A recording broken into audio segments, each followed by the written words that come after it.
Hemelse Vader, ons dankie vir die groot voorreg wat ons het om hier by mekaar te wees. Om te kan luister, omdat U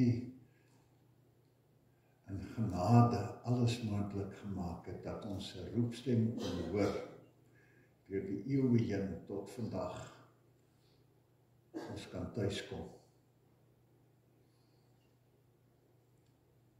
Die Here Jesus, ons redder en ons verlosser, het die volle prys betaal. En die huis toe kom waarborg vir elkeen wat glo. Daarom bid ons, leer ons ook vanmôre die les van geloof en die oorgawe, sodat hierdie stem vir ons wat hier is nie te vergeef sal wees nie. Hoor asseblief ons gebed. Sien asseblief ons verlange.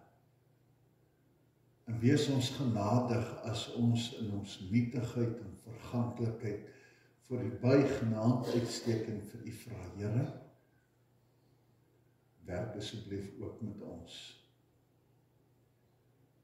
Dankie vir U genade. Dankie vir 'n nuwe geleentheid. Nuwe dag, elke dag, en die kans om te kies. Ons herken ons swakheid en tekortkominge, en ons vertrou op U. Want Here, uit U, en deur U en tot U is alle dinge, en aan U alleen, word die krag en die heerlikheid tot in alle ewigheid.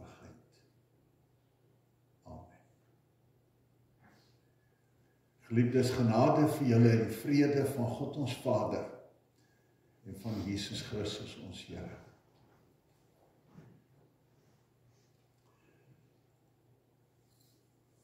Ek wil vanmôre met julle gesels oor geloof. Ons gaan net nou hier lees uit wat Lukas in hier van hoofstuk 9 af na hoofstuk 14, 'n klomp goed wat hy hier sê. En die gedeelte wat ons gaan lees, word deel van Lukas se skrywe hier van hoofstuk 9 af, in vers 51. As dit nou kom by die punt dat Jesus nou aan die einde van sy aardse bestaan, hier kom begin nou beweeg, dat dit waarvoor hy gestuur is, op die punt is om volvoer te word. Dit is asof Jesus die goed wil bymekaar vat en hier dringend met hierdie goed kom praat. En ons lees hier in 9 vers 51 hierdie woorde: toe die tyd nader kom dat Jesus in die hemel opgeneem sou word, het hy vasbeslote die reis na Jerusalem begin. So die fokus was nou daar, die pad Jerusalem toe, na lyding en die kruis en die sterwe, en die waarborg vir ons redding. So, Jesus is nou daarop gefokus. En dan lees ons 'n klomp dinge, hoe hy met die mense kom praat, en wat hy hulle leer op hierdie pad. Nou, 2 goed kom nou hier in fokus. Die eerste, dis sy lyding. Dis die dinge wat nou daar moet gebeur, om ons sondes te verlos. Maar dan, as dit nou gaan hier oor die verlossing, dan onmiddellik gaan dit oor die vrug hiervan, of die betekenis hiervan, waarin dit uiteindelik op uitloop, waaroor dit alles gaan, oor die hiernamaals, as dit nou klaar is. Hy het gekom om ons toekoms te kom vasmaak. Terwyl daar vyandskap was, is dit verlorenheid. Maar nou kom hy om daardie prys te betaal. Hy alles kon vertel van God se liefde en genade en alles in plek gesit. Hy gaan nou dit waarborg dat die toekoms oop is om weer met hom herenig te word hier en ewig hierna. So hierdie belangrike ding van die offer en die hiernamaals, wat nou verskriklik belangrik is. Dit wat hierop volg. 2 goed kom nou hier, soos ek in fokus. Die kruis hierna. Nou, as ons nou verder gaan lees, dan sien ons hoe dat die Here Jesus oral langs hierdie pad mense roep om hom te volg. Sommige verwerp hom, sommige aanvaar hom. Ons lees hier van die Samaritane in Lukas 9:53 wat die Here Jesus verwerp het. Praat met hulle stel nie belang. Sommige aanvaar hom. Ons lees van Martha en Maria, en veral Maria wat na sy woorde luister, daar waar Jesus met die klomp mense praat. En dan onthou ons die verhaal van Martha en Maria hier in die geveg, wat Martha sê, maar Here, sê vir haar, sy moet kom help, want hulle wil gasvry wees, en toe sê sy van, jy weet, jy hou jou besig, maak jou moeg met baie dinge. Maar Maria het die beste deel gekies. Maria luister. Sy aanvaar hom, en sy wil die volle pad loop. In hoofstuk 11, die eerste 13 verse sien ons, as hy sy disippels kom leer hoe om te bid. Die tweede gedeelte in Lukas 11, hoe om saam met hom in die koninkryk te werk. Hy leer die disippels, verder lees ons, hy praat met hulle oor die tekens van die tye en die sorge van die lewe, en dan praat hy oor die verdeling wat hy bring, omdat sy boodskap onvermydelik deur sommige verwerp en sommige aanvaar gaan word. Die verdeling wat dit bring, selfs in 'n gesin, in 'n huwelik, in 'n familie, in 'n gemeenskap. Die een deel wat kies, en die ander deel wat sê, stel nie belang nie. Dan lees ons so, hy moedig hulle aan, dat hulle die smal deur moet kies. Dan begin hy fokus op hierdie goed, julle moet kies, want daar is iets meer wat kom. Hulle moet hulle kragte inspan, sê, span al julle kragte in, dat julle by die smal deur sal ingaan, want hy sê, daar sal baie wees, wat saam met hom gereis het, saam met hom was, saam met hom geëet het en gedrink het, sê die Here Jesus, maar nooit so ver kom om te kies, om te begin reg doen en reg te lewe saam met hom. So hy begin hierdie ding dringend. Julle moet kies. En dan sê hy in Lukas 13 vers 22 tot 30 vertel hy sê, daar sal 'n gehuil en 'n getandeknars wees as hulle by die smal deur aankom en toegang geweier word. So die toespitsing van hierdie boodskap, al ernstiger, al dringender. Regdeur sien ons hoe dat die Here Jesus met die disippels praat, hulle leer, hulle sien wat hy doen, hulle hoor, en hulle sien hoe begin hierdie dinge fokus, en die sentrum van hierdie goed is 'n lojaliteit. As jy gekies het, dan kies jy met jou hele lewe vir hom. En as jy hom gekies het, dan sit net hy.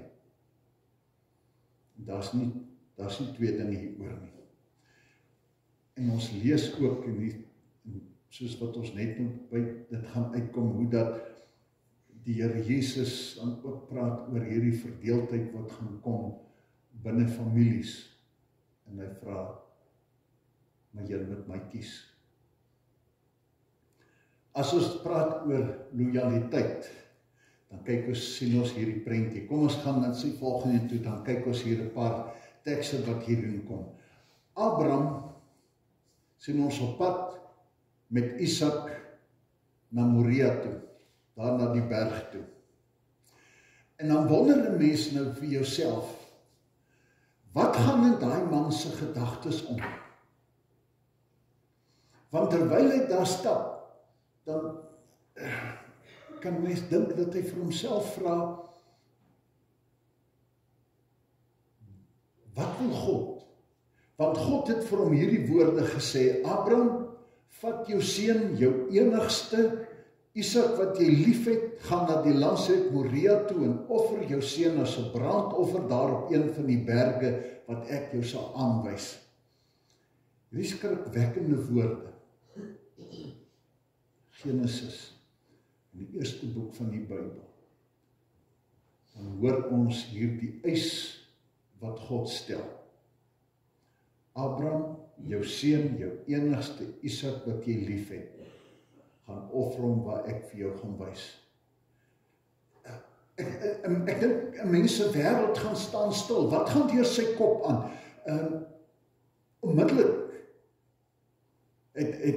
glo ek het Abraham besef, maar dis God wat hier praat, en God wat 'n eis stel, en hierdie skrikwekkende, eiswekkende ding, hoe kan God dit vir hom vra?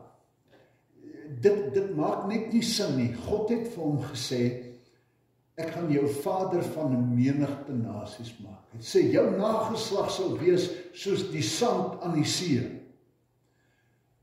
En nadat God die eerste keer vir hom gesê het, daar 15, 20 jaar, ek is nie seker nie, maar dat jare verloop. Hy was hier in sy 70's, en hier by die 100's. Toe besluit hy en Sarah, maar hulle moet dalk God bietjie aanhelp hier, want ons word oud, en Sarah sê, ek is 90, hoe kan 'n vrou dan nog kinders hê? En sy sê vir hom, vat my slavin. Miskien kan sy's jonger, sy kan vir jou 'n seun baar. Ismael is gebore, maar God het sê, nee, Abraham. Jy, jou vrou Sarah gaan 'n seun hê. En dan word hierdie seentjie gebore vir 2 stokou mense. En nou is hy nou al mooi groot, want ons lees, as hulle hier opstap, dan op 'n stadium vra hy vir sy pa. Hy sê, pa, hier is nou die hout en die vuur, maar waar is die offerlam? So hy is nou al 'n mooi groot seun. Kom sê hy is 'n stuk of 10 jaar oud.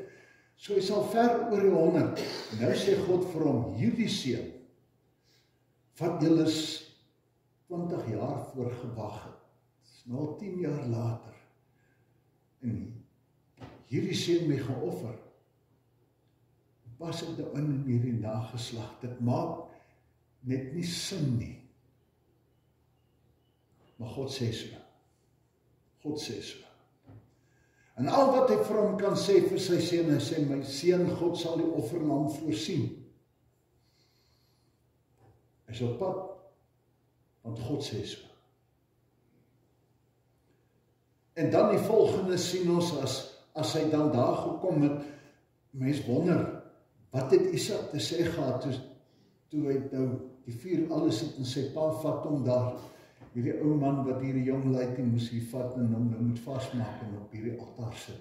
Maar die Bybel sê vir ons, die feit is, hy het hom vasgemaak, soos wat jy dier daar vasmaak, sodat hy nie kan wegspring om sy geslag word nie, en hy vat sy mes en voor hy hom kon slag, letterlik keel afsny, soos jy 'n dier gaan doodmaak. Toe sê God vir hom, los jou seun, moenie iets aan hom doen nie, nou weet ek dat jy moet dien. Jy het nie geweier om jou enigste seun aan my te offer nie. En dan sien hy agter hom die ram wat met sy horings in die bos vasgevang is, en hy gaan vat hom in 'n erf, en hy offer hom toe, as 'n brandoffer. Dit is 'n ontstellende verhaal, wat 'n mens laat wonder oor God. Dat God sulke goed van mense vra. Dit laat wonder mense oor Abraham, ongelooflik. Wat moes deur sy kop gegaan het? En die verstommende ding dat hy bereid was om dit te doen, dit wat nie sin maak nie, dit wat van voel, maar hier is my toekoms, al die drome is weg. Dit kan tog nie weer voor begin nie. Laat hom selfs wonder oor jouself. As dit ek was, is 'n paar goed wat ons moet raak sien. Die eerste ding, geloof is vir Abraham 'n ernstige saak. Sy keuse vir God is om 'n ernstige saak. Sien hierdie verbonde, sy verbintenis. God het hom aan mense verbind, en hy verwag van mense om hierdie verbintenis van hulle kant af te eer. Sê, ek sal jou God wees my gehoorsaam, en ek sal jou sien. Was vir hom ernstige saak hierdie verbintenis. Sy verbintenis beteken, sonder om God te bevraagteken, of het sin maak of nie, God sê so. Noag, bou 'n skip, ver van die water af, met 'n klomp diere ingaan, hoe lang gebou en hierdie goed, die mense gewonder is, hy mal die ou man. Onvoorwaardelik, dan kyk ek nie rond en vra of dit sin maak nie. Want God sê so. Dis waaroor dit gaan. Dis waaroor geloof gaan. Dis hoe ernstig geloof is. As Abraham nie gehoorsaam sou wees nie, dan sou sy geloof in God tot niks gekom het. Dan sou dit beteken dat hy vasgehou het so ver as wat dit vir hom sin gemaak het en betekenis gehad het. Maar Abraham, dink ek, het iets verstaan van God se eis, van wat ons het nou gaan lees, wat die Here Jesus dan nou uiteindelik vir die disippels hier gesê het. En kom ons lees nou hierdie gedeelte. Hy sê, 'n groot menigte het saam met Jesus gereis, nou op hierdie pad, nee. Toe op 'n stadium toe draai om en hy sê vir hierdie mense, as iemand na my toe kom, kan hy nie my disipel wees nie. Nou, disipel beteken volgeling. Hy kan nie my disipel wees tensy hy afstand doen van sy eie vader en moeder en vrou en kinders en broers en susters, ja selfs van sy eie lewe. Wat God ook van Moses gevra het, toe hy vir hom sê, jy moet jou land en jou familie alles los. En hy sê, ja, hy maak so. Sê, as jy nie gehoorsaam is om als prys te gee nie, iemand wat nie sy eie kruis dra en agter my aankom nie, kan nie my disipel wees nie. Wie van julle wat 'n gebou wil oprig, gaan nie eers sit en die koste bereken om te sien of hy genoeg geld het om die werk te voltooi nie.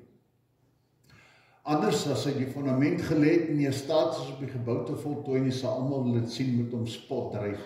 Hulle sal sê, hier's 'n man wat begin bou het, maar nie kan klaarmaak nie.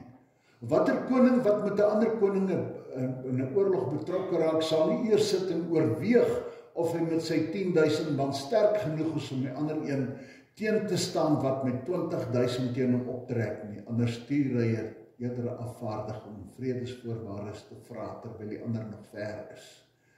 So kan niemand van julle my disipel wees as hy nie bereid is om van al sy besittings afstand te doen nie. Kom hy selfs by die besittingsdeel.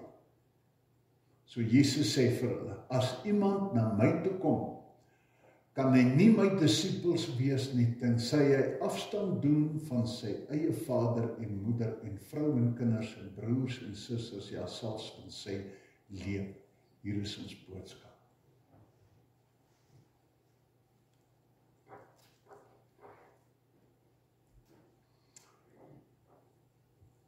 Uit dit wat die Here Jesus hier sê, hoor ons weer hoe ernstig die eis is wat God stel vir ons geloof.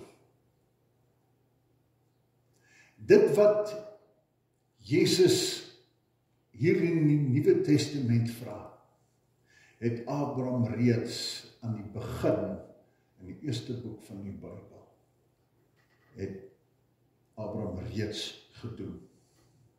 Hy het gedoen wat Jesus hier vra, want hierdie belangrike ding, ons hoor, want God vra, en as God vra, dan is dit die waarheid. Hoekom is dit so belangrik? Ons moet die boodskap van die Bybel baie goed hoor. Toe God die wet gegee het hy 'n reël daar vasgelê wat vir alle tye en alle omstandighede neergelê is. Heel in die begin toe hy sê, ek is die Here jou God, wat jy met jou hele hart, jou hele siel, met jou hele verstand moet lief hê. Die grootste is die eerste gebod. Dit lees ons in Deuteronomium 5 en Matteus 22. Dis die wet vir alle tye. As God hom bekend maak wie hy is en wat hy vra, dan sê hy hierdie ding. Hierdie wet, hierdie reël, in sy, wanneer hy die verbintenis kom reël, dan sê hy, hierdie is die eerste ding. Met jou hele hart, jou hele siel, jou hele verstand. Dan sê hy, God is 'n jaloerse God, wat nie kompetisie tot nie. van niks of niemand of geen ander saak nie. Niks. Jy moet die Here jou God lief hê. Sê, as jy na my toe kom, kan jy nie my disipel wees, as jy my nie heel eerste stel nie. Nou, ek het hier 'n ander prentjie wat ek vir julle wil wys. Ons hoor so baie keer dat mense sê, maar ons moet nou ons prioriteite regkry, dan probeer hulle hierdie ding nou so, met hierdie, 'n sirkel, van loyaliteit verduidelik, dan sê hulle, God moet eerste gestel word. Ek is seker julle het dit al baie gesien, by Bybelstudies of in boeke, dan sê hulle, God moet die sentrum wees. Dan kom jou geliefdes, jou vrou, jou kinders, familie, dan kom jou werk en al hierdie goed. Dan sal ons sien, dit is die belangrikste.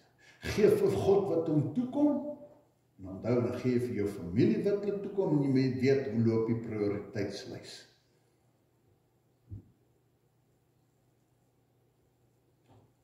Die probleem met hierdie ding is, dat ons in die moeilikheid raak,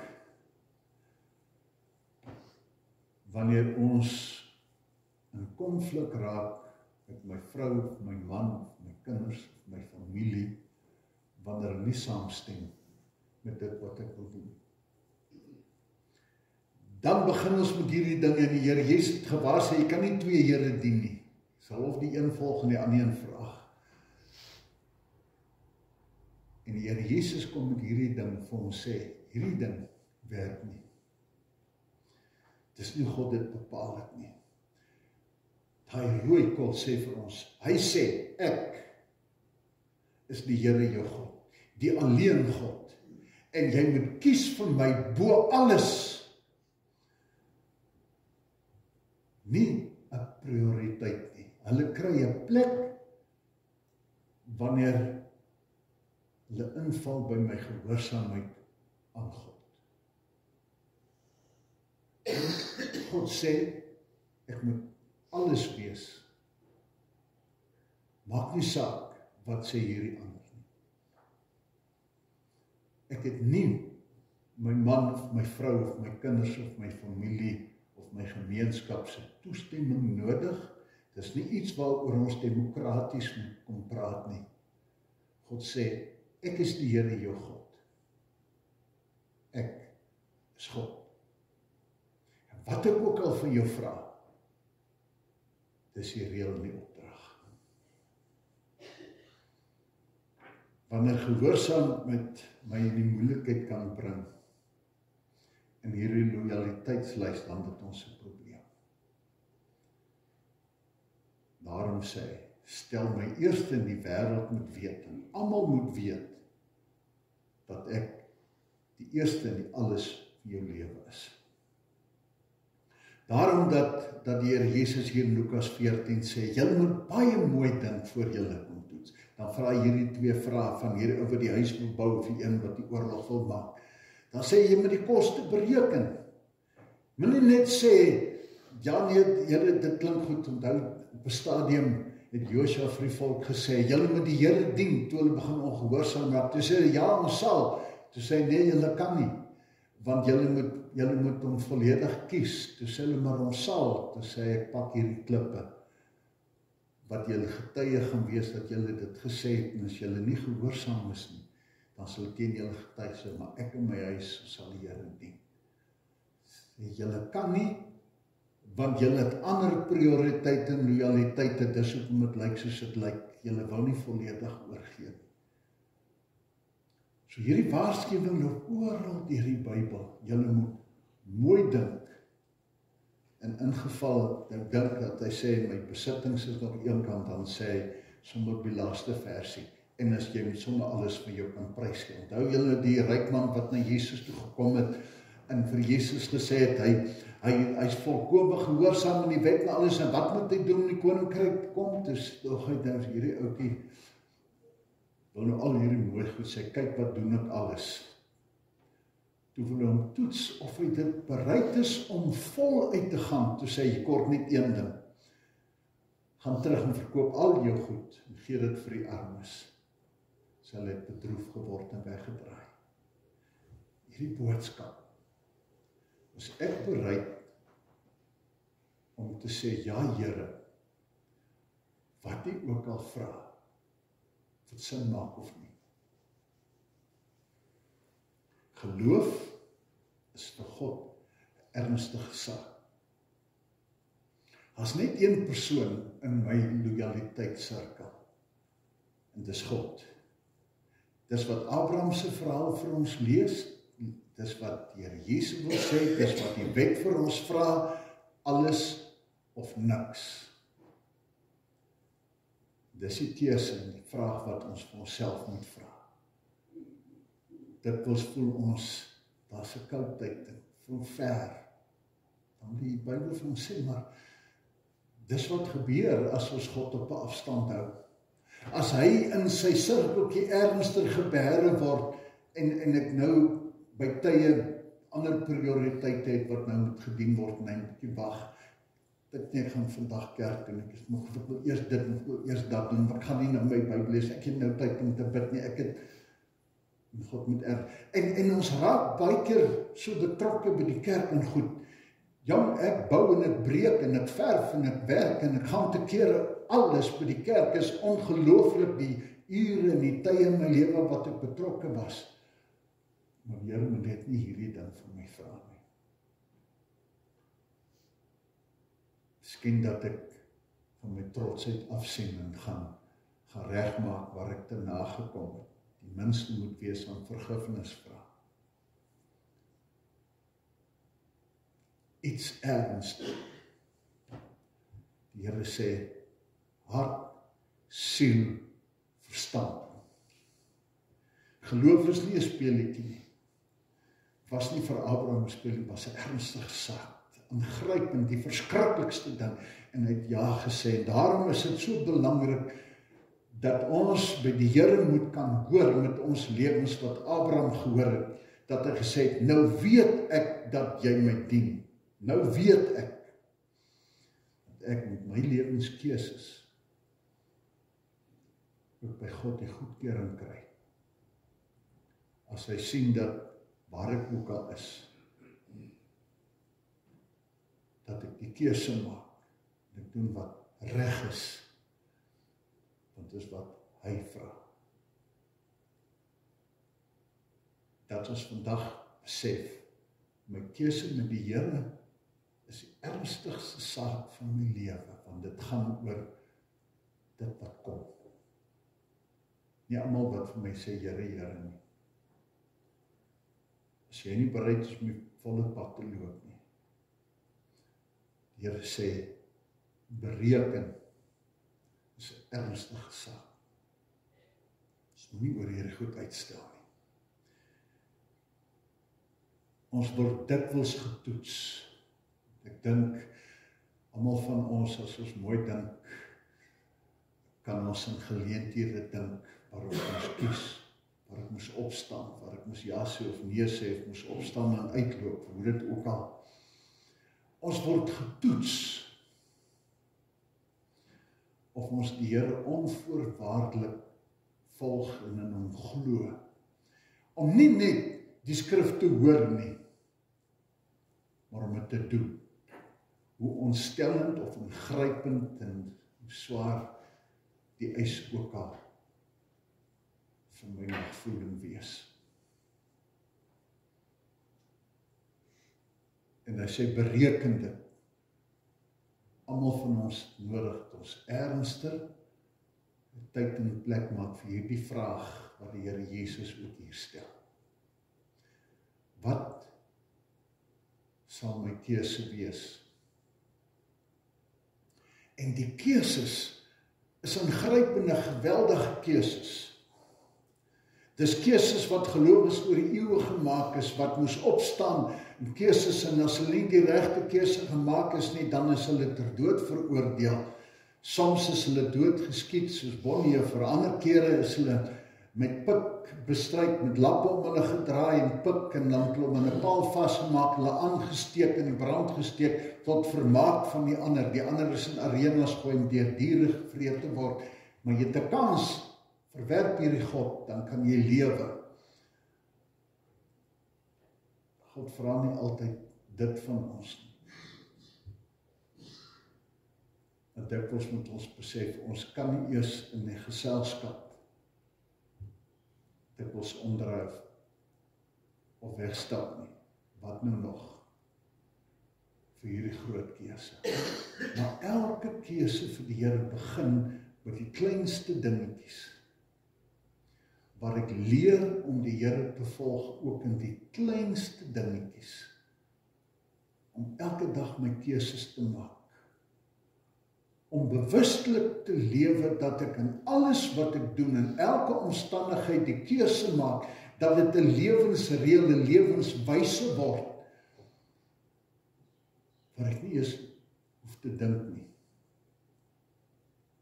sodat daar nie eendag skielike ding oor my pad kom en ek dan vir die eerste keer moet kies nie. So kom ons kies die klein dingetjies, die regte dingetjies, elke dag, om vriendelik te wees, om hulpvaardig te wees. Die klein goedjies wat die Here Jesus sê, ek was honger, was dors, was eensaam, hierdie klein dingetjies, daarin gehoorsaam te wees, myself in elkeen van hierdie goeders te toets, en te begin om 'n lewe te leef van gehoorsaamheid. En dus selfs hierdie klein goedjies is 'n ernstige saak. Is ek gehoorsaam in wat God ook al vra. Kom ons sluit af met hierdie punt om te weet. Eintlik het ons nie 'n keuse nie. En selfs is dom as ons nie die keuses maak nie. Ons lees in Psalm 139, God het sê, dan sê God het ons gemaak. Hy is my maker en my skepper. En in Genesis lees ons dat hy die mens al gemaak het, toe al en dan sê hy, staan daar, hy het ons gemaak as sy verteenwoordiger. Hy het ons gemaak, ons is syne, ons is sy eiendom, met die doel om hom te verteenwoordig, meer en meer, ons wat in die tyd van Jesus leef, meer en meer soos Jesus. Hy het die eienaarsreg op ons, wat hy het ons gemaak. Maar wanneer ek en jy onsself oorgee aan wat hy met ons wil maak, sy verteenwoordigers, dan kry my lewe sin en vervulling. Dan beantwoord ek aan my doel, en dan seën God. Wanneer ek teenstribbel, dan misluk ek in die plan. Dan leef ek met hierdie onvervuldheid, en hierdie ongedurigheid, en hierdie leegheid en betekenisloosheid. Daarom sê hy, ons moet leer om hom onvoorwaardelik te gehoorsaam. Ons kan hom vertrou. Hy weet die beste.